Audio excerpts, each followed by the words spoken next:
Hey guys, Theo here on TreeBark, and I wanted to kick off this episode just starting with some engagement from you guys. And I recently put on a little thread onto my Twitter asking for possible topics that we could discuss, furry related, art related, video game related, really anything that you were recently thinking of. You could submit to the thread, and I don't think if I thought of the topic, then I could offer my opinions and thoughts on it. So let's get right into it. I just posted it and already have a handful of topics to discuss, so I really appreciate it, and let's dive into them. Okay, so at Fox with Glasses says, furries in 1999 versus furries now. Okay, so I have to I have to preface this, and I have to say that I was only born in 1994, so that puts me at about 2022. I think I'm 27. Yeah, 27 going on to 28 now, so I'm not even as old as the fandom, nor I would consider myself a veteran or gray muzzle or anything about the fandom, since I've only really started engaging with the community since I think 2016, early 2017, so that puts me at about 5-ish to 6 years now that I've been actively serious and just kind of made it a lifestyle. So yeah, that's some context for you. Now, even though I joined the fandom, I did see it peripherally before 2016, 2017, and then I really started diving in and seeing what the community was really all about. I know since the 1980s to the 1990s, furries as a community was a thing, but it was a super ultra niche group that really didn't have that much traction or popularity that it does now. So my understanding of those early days was that there were really small local gatherings of people who liked, anthropomorphic cartoon characters or mascots. And there weren't even fursuits that we see today. There weren't fursuit makers. That wasn't necessarily a thing. The people that I saw in older videos from the 1980s and 90s were people who actually repurposed mascot outfits from sports teams. So if there so happened to be a wolf mascot from a college or something, or a squirrel from a sports team, they would just use that character and animal outfit to take to the local fur meets, and that would just be it. And I almost want to say that it kind of feels cursed to look at those images, because the quality back then was just not what it is that you see here in the 2020s or even early 2010s. It really did build up and become so much more streamlined, and the quality just went up so drastically that it's just mind-blowing to contrast those early days. And yeah, that's just what I understood about the 1990s.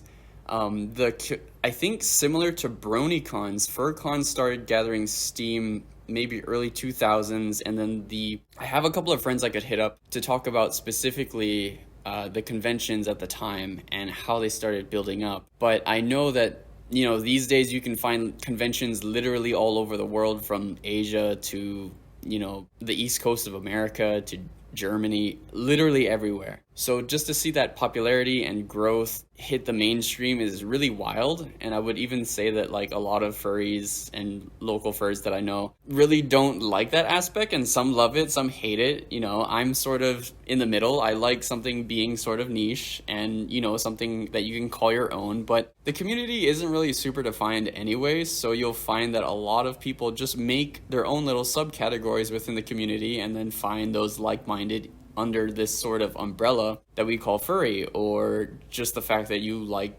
this particular animal or anthropomorphic avatar just lets you kind of lubricate and talk to other people socially. And then whether or not you're into a subcategory of that, you can go on Discord, Telegram, and join all the chats that you like under art categories, video game categories, political, religious categories even. I have no idea. It's so diverse. But yeah, definitely seeing the quality of the fandom grow and become super It was very, I think, progressive and LGBT focused and open from the early days.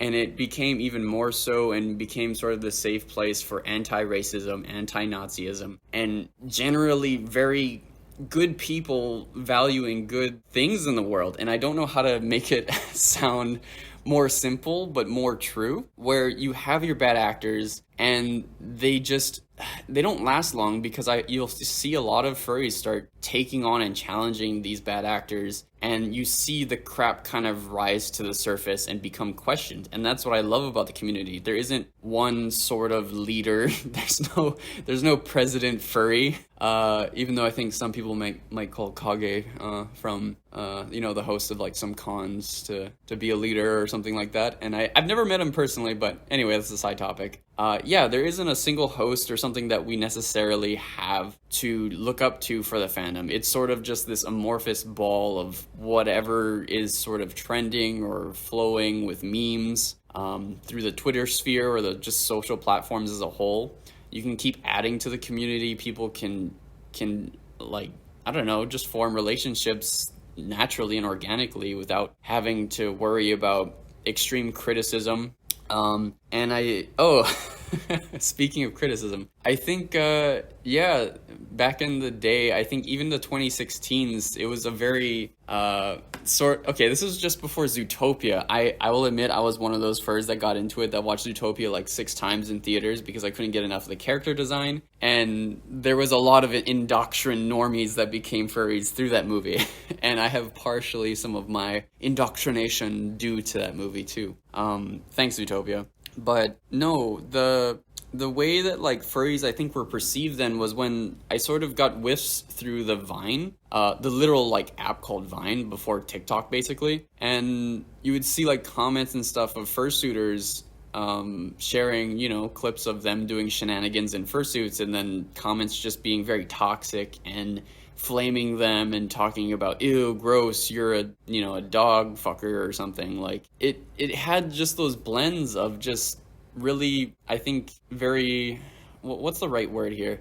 Like not oblivious, just novice people who didn't really know about this niche community. And the perception, I could feel it at the time, was that like even the furries themselves in the group would make fun of it and laugh at ourselves, like just saying that we're cringe, saying that we're degenerates. And I think we still agree and say that today, but it's not with really any serious context. And like we have the ability to laugh at ourselves and be accepting of who we are, and sort of the things that we value is not really evil or bad in the world. So I mean, to get kind of deep into it, not really, but that's just to say that we have the ability to look at things and not overgeneralize and just enjoy ourselves, because that's what we all aim to do amongst good company and good friends. So that's it's really been wonderful to just see people become more accepting of the progressive side of the community, and what the fandom means to each individual is super diverse and is just on a large spectrum. And that's why I don't think you can peg us down. Giggity. You can't pin down the community in a specific way that will really hinder us and only promote more growth. So that's honestly what my thoughts are for 1999 versus now. The quality of furry content has only gotten better, and the community is thriving, I think, each day more and more. And if I wanted to try and dip into the future and just see where we're going to be going, I think, it may not be a mind-blowing take here, but it's just going to get more open, more accepting, more technologically savvy. Like, I could even go into the VR space now, and you can become a digital fursuiter. You can engage with furries all over the world instantly now. So I want to lean into saying that furries are going to become even more pervasive on the internet, more happy-go-lucky, and just having fun through technology.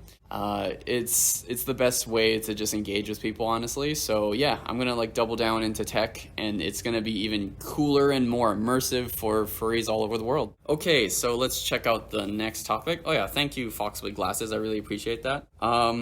Richie posts, his ad is Zab Vodka. Furcons during the peak of COVID-19. Okay, that's actually not a huge far off topic from the first one. So now I can fully say that we've all lived through this in the past 2 years, and I've been a furry pre-pandemic. So, and things are lightening up now, but I could for sure say from the end of 2019 to even the early parts of 2022 or late 2021, it was kind of absolute ass. The interesting thing is that furries are super social, super connected, and in person and online they're basically equal. I would say that a huge chunk of the fandom was really disrupted, just like many other things in the world, just by the fact that you couldn't physically meet people. Seeing your close friends or even your distant friends for the one time of the year that you save up money for going to a con was now disrupted. You would literally endanger people that you loved. And to have that weird shitstorm of a nightmare become a reality for that time, I think was super jarring. A lot of sad people got more sad. A lot of introverts may have thrived, but for sure it was just not as fun, because even myself as an introvert, I would say I didn't have all of the energy in the world to engage with everybody, but I loved the option. I loved the option of saying, hey, here's a party. I don't want to go to it, but I loved being invited. So not having the invites or anything really, or any physical contact with people beyond just like a hi, how are you, was really sucky. So I think conventions were definitely not going to happen. There were some people who, of course, like, it's a free country, that are not going to abide by rules or anything like that and try to host things or get away with socializing. It's such a human trait, so you're going to get some drama around that. But I think as a whole, furries are very on wearing masks, getting vaccinated, doing the best they can to prevent more spread of the virus. And overall, I think we handled it well. And the convention space itself was super cool and responsible about handling the way that they were reintroducing these super social and population dense conventions. There's like 3,000 plus people at majority of these conventions. And I think what was it? I skipped BLFC because of course it was canceled back in, I think, 2020. So even the next year, I think they reopened 2021, or yeah, that was last year, and my friends went. I didn't personally go, but I did go to MFF, and they handled it beautifully. The way that they allowed you to pre-register, stand in lines, social distancing, mask mandates were everywhere. Having all of those checks and balances were really important and really cool to see. People were very considerate of others, and the funny thing is, if you're in fursuit anyway, you're sort of masked up, right? I mean, you're not going to stop fursuiters from poking and hugging each other at conventions anyway. So it was still really lovely to see, and kind of revitalizing to just have us be wacky and just freaking playing Twister together and stuff in the hallways of the conventions, and just being stupid and having fun.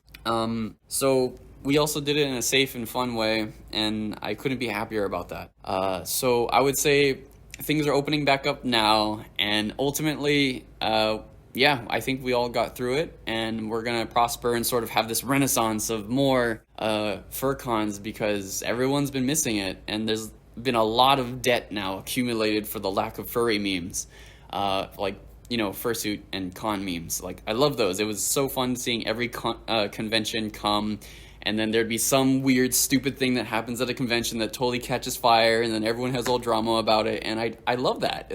I don't know, that's super fun to me. So I'm looking forward to more conventions in 2022. I'm going to be going to BLFC in 2022 with my friends and my bae. So expect us there. And yeah, many more conventions to come. Okay, so thank you, Richie. Next topic here we have by J Wolf 86. They mention money management and personal boundaries, specifically relating to over-sexualized and handsy first impressions. That's a pretty good topic, because I feel like that's not often discussed about, especially in such a, like I said before, handsy or tactile community. Like, it's different from other communities because, we love hugs, we love engaging with people for the most part, and for a lot of fursuiters, they may have personal boundaries and establish little signs on their fursuit or badges that say okay to touch, free hugs, or do not hug. And for the most part, if you read that, most people respect that. So I have a personal story that I won't mention the names of, but when I first got into the fandom, there were some fur meets and stuff, and I am generally accepting of most people. I'm pansexual, open relationship kind of guy. I think I'm pretty progressive and pretty chill, but there was some first handsy experience that I never experienced before in my early adulthood that I think is worth mentioning, and maybe other people can relate and sort of just feel okay about. So I'm okay with hugs, I'm okay with handshakes, high fives, and stuff like that. Part of the community is hugs and just kind of being chill around each other, watching movies and stuff. There was one experience where I gave a hug, and it was a pretty long hug, and there was a grope. It was a booty grope, and I was, just met the person, and it was a chill vibe. And I won't mention if it was a he or she or they or them or anything like that, but I was kind of, put back. I didn't overreact in the moment or anything. I didn't try to downplay anything either. I was just, having just a chill time overall. And I still sort of, to just say for that day and for that night, it was chill. It was a sleepover too, so it was all good. Everybody had a great time at the party.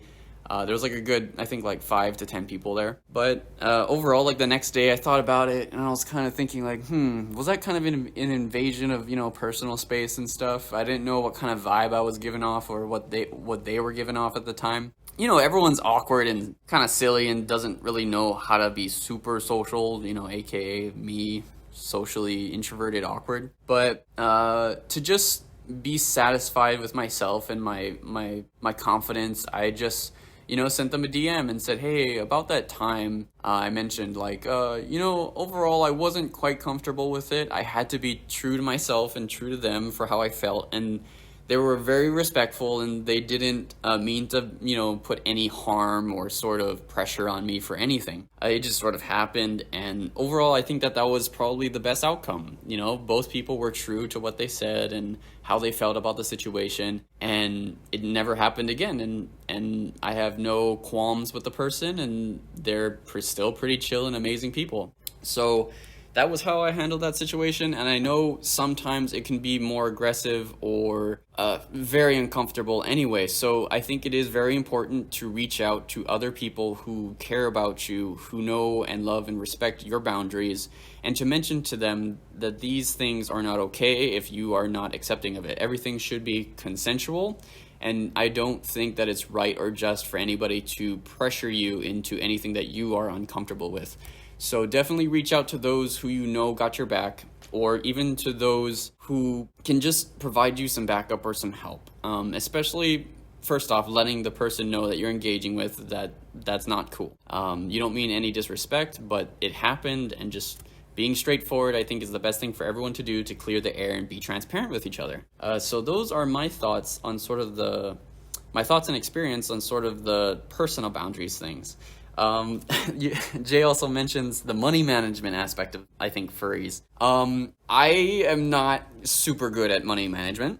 I have my weak moments, and I'll say that I think as a pejorative, though, furries have a tendency to spend exorbitant amounts of money on fursuits. That's probably one of the biggest pricey ticket items that you could probably purchase, from an artist in the community, that's by the community for the community, and it's a large investment. Freaking fursuits, I think back in 2016 or 2017, I was seeing on average for about $2,700 to $3,000. Oh boy, man, it's through the roof now. It's at least $4,000 for a lot of the Popufur stuff, or even in general. I think that the labor is very intense, and the quality is often very high these days. So they do demand very high prices. And when you have high demand too, and you're only one little fursuiter maker, or you're a small art studio, you can't keep up with the massive furries out there. There's no way. So the demand then increases the price of the product, and overall you get just this super inflated $10,000 fursuit, or even an auction that goes for $30,000, I think, in some cases. That causes a lot of drama in the community sometimes. But overall, I think as an artist, I'm just gonna be willing to say that, hey, if somebody's willing to pay that amount for your art, go for it. Sell it for that much. I am very true to that, and I think your art is as worth as much to you as what you're willing to put the price tag on it for. So if somebody's gonna buy it for that, let it be that. Art's basically invaluable, right? And it's in the beauty's in the eye of the beholder. So that's my quick thoughts on that. But as far as personal money management, I think we could all afford to, always have some money on the side to make sure that you have a little nest egg to rely on for when you need an emergency or anything like that. Don't be going out getting a personal loan for a fursuit that you can't afford yet. Maybe the bank would even deny you anyway. But don't spend money that you don't have. I think that's a general good rule. Make sure that you can, afford your housing, your shelter, your food. Don't overspend. Make sure you clear your debts. And I think those are generally good practices. I'm not some kind of economics expert to say that, but I don't think you need to be to have those general good rules of thumb. So yeah, furry art can be expensive, but don't spend too much that you don't have. Those are sort of just my general impressions for most furries, but there's a lot of really wise and good money management furries out there that I know anyway. So yeah, that's my quick thoughts on that. So that was a good already, like three questions, and I want to check out the thread later too, but I really appreciate this little corner where we could talk about our thoughts and stuff on topics relating to the fandom or not. But yeah, those were also all furry related. So thank you so much, guys. Let's get into other things. Actually, okay, cross that out. We're going to be still continuing on with the Twitter thread for topics that you guys still submitted because, well, this is a future Theo here, but you guys were still submitting things that you would like to discuss. So, you know what? Let's get right back into it. And I think that would nicely round out this episode just with the amount of time that we could spend talking about a handful more of these submissions. So thank you again. Let's get into it. Actually, if you can tell the difference now in the recording, I'm off of my iPad and back at home, so hopefully this should sound a little bit more crisp and clear. Meta says at MetaWoofs, furry musicians topical with the car seat headrest thing too. So I wasn't super familiar with what how this is topical, but he did mention that. Here, let me check the DMs here because I followed up with him about this. And I did see this peripherally in passing. So here's another tweet where Will Toledo performed in fursuit at last night's car seat headrest gig in Brooklyn. And I'm checking out, even though this is audio podcast format, I'll just describe it. Like there's this musician, and he looks pretty dope, and he's like in this kind of gas mask headset or something. I don't know if that's like his style. I've personally never heard of him, but I think he's like pretty cool and popular. So it was pretty wild to see some other like big figure, especially in the music space, like donning a fursuit. And I guess that was pretty wild. And I'm checking the comments below and stuff. Like so some furries were there and it looked pretty lit, to be honest. So I don't know. I personally should check out his music. It's under Stereo Gum, Stereogum. Maybe it's worth giving it a listen. So the lead singer of Car Seat Headrest, I guess that's their group, has a fursuit and it's pretty cool. So go check them out. And to credit the suit maker too, it's a Jill Customs suit or Jill Costumes suit. They're the fursuit maker, and yeah, go check them out on Twitter. I mean, on that tangent too, I'm not too personally like a giant, musically inclined person. So that kind of bleeds into my furry life as a whole. I wish I knew more like furry musicians, but beyond kind of like the big general one with like, Salt and Pepper Coyote, I'm not too familiar with other furry specific music artists. And the name escapes me for now, but the actual intro to my channel and everything that I post from my YouTube or podcast, here, let me just play it real quick for you guys.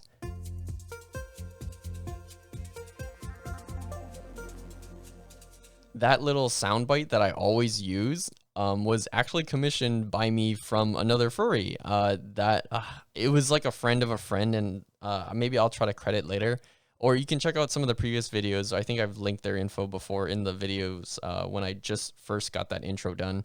But yeah, it was a friend of a friend that was also in the community and was like, "Hey, I make music," and I was like, "Would you be open to like do a jingle for me?" And yeah, I told them I liked sort of an Animal Crossy type of vibe, a small little like video game kind of poppy jingle, and they totally like killed it on the first take. So I was like, yes, that's exactly what I want to use.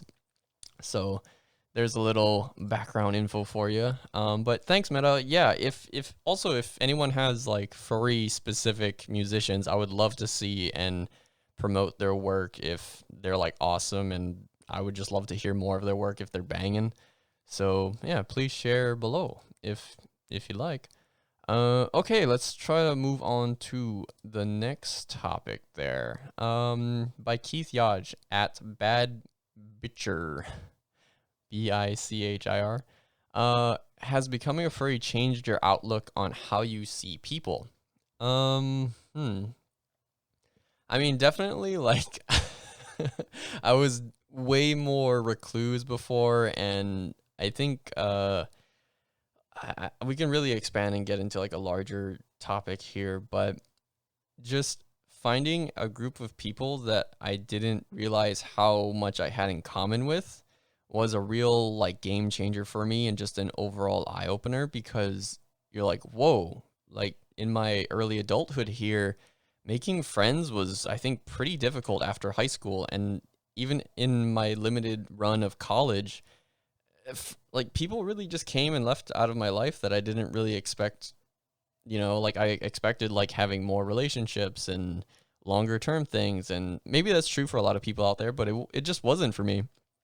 I felt like if I didn't have like a kind of a whole lot in common, people would just, they'd be there to work with you as a coworker or as a student or something like that, and then you'd be partnered on projects. But beyond that kind of surface level stuff, there wasn't really much substance in my like adult friendship, working slash, like career life, which is kind of, like, I don't know, who wants to make friends with like coworkers anyway?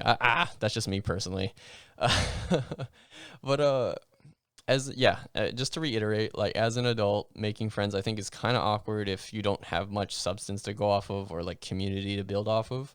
So seeing like in the furry community, like one thing that kept me hooked in the community was that I'm like a big nerdy goofy dork, and I see like people only sharing their really true selves and like kind of just genuine dorky geekiness about things that they love, and seeing that kind of wholesomeness kept me engaged and wanting to also be like-minded. And I think that's where I solidified a lot of my early good friendships in the fandom that I still have to this day. So yeah, being a furry definitely changed my outlook on how I see people in a really positive way. It expanded my circles and made me a more accepting and like progressive and generally just better individual. So that's the answer to that. Thank you for that good question, Keith. Eddie asks, or he just posts with a question mark, furries Hawaii question mark, at Eddie Nyan. Uh, yeah, we exist. I think that's what you're asking, right? Even though we're all the way in the middle of the Pacific, yeah, there are a lot of furries that just roam around on continents that you never knew about. So even all the way out here, yeah, I managed to meet a lot of local furs. We have a really solid, like, I think we only have like freaking plus 50 members or like 80 members in the group chat, and on Telegram, that is. And the funny thing is that I've heard a lot of from a lot of visiting furs that come and go from the mainland. They have a lot of like respect and like love for the small community here out here, because unlike the mainland where a lot of people do come and go, having a bunch of people that you can have rapport and friendship with just makes that group that much more tight, and it really does help kind of solidify like a bit of like a family group. And yeah, sometimes like it's really nice having that kind of solid base for a group of people you love hanging out with. I don't think I need to make it more complex than that. So yes, Furries Hawaii, we're here. We don't unfortunately have a FurCon or anything. I think the closest thing we have is like a Kauai Con, which is actually coming up here in May or April soon. So yeah, it's like a really dope anime, like comic kind of convention, manga convention, everything we basically here. It's the biggest convention we have on this island in Oahu. So, of course, the furries are going to go there too and like gallivant around. So you can expect us there. Thank you, Eddie. Let's see. We have also the last one now to round out the episode. Daddy Hellhound says, Himbo daddies / dad bods. Well, of course, yes to both. And I think if we want to dive and unpack that one a little bit more, I'll say that it's kind of interesting to me how the whole concept of dad bod or like himbo daddy bod is like this kind of like bulky or bara, like not the most like fit or in shape kind of body that you would see that's like, high praise or whatever. But in the community, like freaking that's a god Grecian Roman god body or something that's of just super high praise. Because I don't know, I don't find anything personally wrong with any body type really, but yeah, himbo dad bods are here to stay in the community. So yes to both. I personally would like to be a bit more bulky too, and lean. I would say at least 30% to himbo, if I'm not already like 50% himbo mentally. So there you have it. I think we went through. Oh, what was that 1, 2, 3, 4, 5, 6, 7? Wow, thank you for like freaking like 7 or 8 topics already. That was really awesome. So I want to do like maybe posting, threads or topics like this through Twitter because that's where I feel like I get the most like direct responses and engagement. So thank you so much for helping just make this episode possible, you guys. And I hope you guys have a good day. I'm gonna again like try to keep this up weekly, if not like not keep it dead. So I love talking with you guys. I love talking about things and exploring topics. And if anything comes up or pops up or whatever, I'll be sure to update you guys through here through Twitter. So check me out there at Shikokubo. That's SHIKOKUBO. Or on my YouTube. All the same handles there. So yeah, I hope you guys have a lovely morning, evening, night, wherever you are in the car or walking or at home chilling. Take care. Bye-bye.